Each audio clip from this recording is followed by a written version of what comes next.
Saya Adi Hidayat, putra dan kader asli Muhammadiyah. Kami dirikan satu institusi pendidikan bernama AIS, Akhyar International Islamic School, yang kami beri contoh dengan memilih 40 orang se-Indonesia.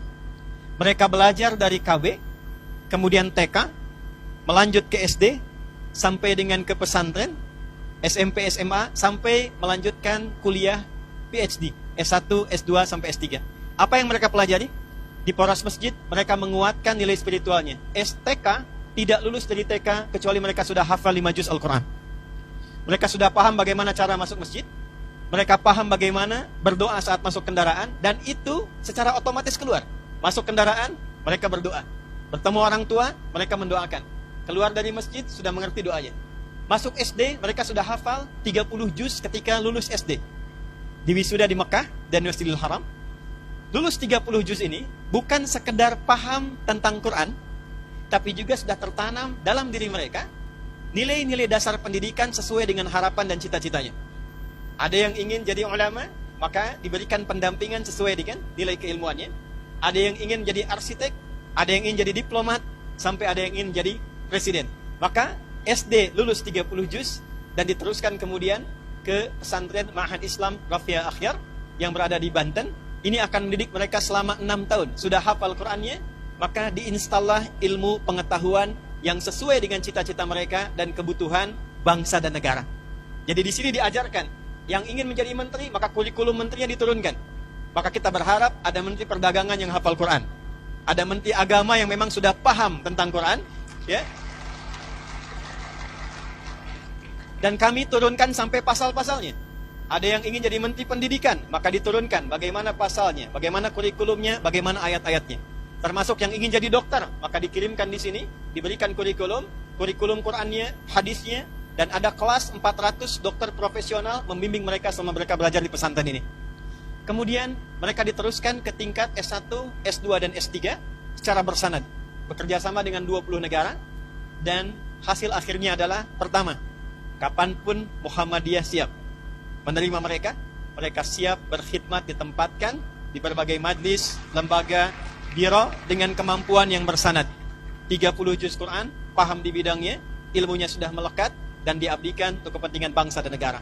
Indonesia memanggil, mereka sudah siap dengan ilmunya dan dasar ketaatan spiritualnya. Dunia memanggil, mereka pun siap untuk memberikan kontribusi terbaik sesuai dengan apa yang diharapkannya.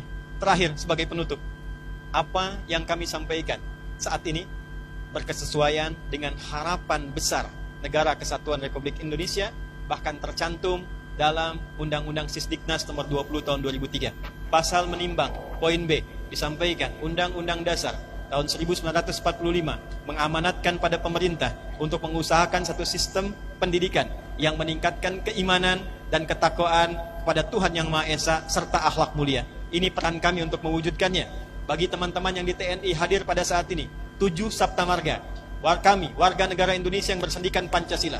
Kedua adalah patriot, ketiga adalah kesatria. Kami kesatria Indonesia yang beriman pada Tuhan Yang Maha Esa, menegakkan kebenaran, kejujuran, dan keadilan. Baru kemudian yang keempat menjadi tentara Indonesia. Tidak menjadi tentara kecuali dia beriman kepada Tuhan Yang Maha Esa. Tidak menjadi tentara kecuali dia menjadi kesatria yang bertakwa. Maka konsep pendidikan berbasis pada Al-Quran dan Sunnah bisa diimplementasikan di militer, bisa diimplementasikan di dunia pendidikan, bisa diimplementasikan di dunia bisnis, kapanpun negara membutuhkan.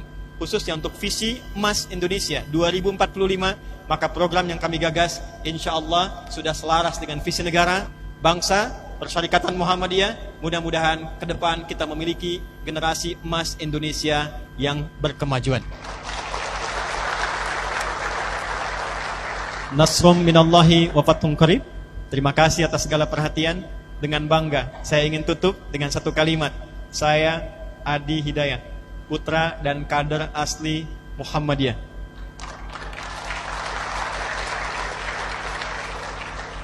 Karena ini live, saya juga ingin mengetahui seluruh lapisan bangsa Indonesia bahwa Muhammadiyah tidak pernah melahirkan putra-putrinya kecuali memiliki kontribusi nyata bagi bangsa, negara, dan agama. Assalamualaikum warahmatullahi wabarakatuh.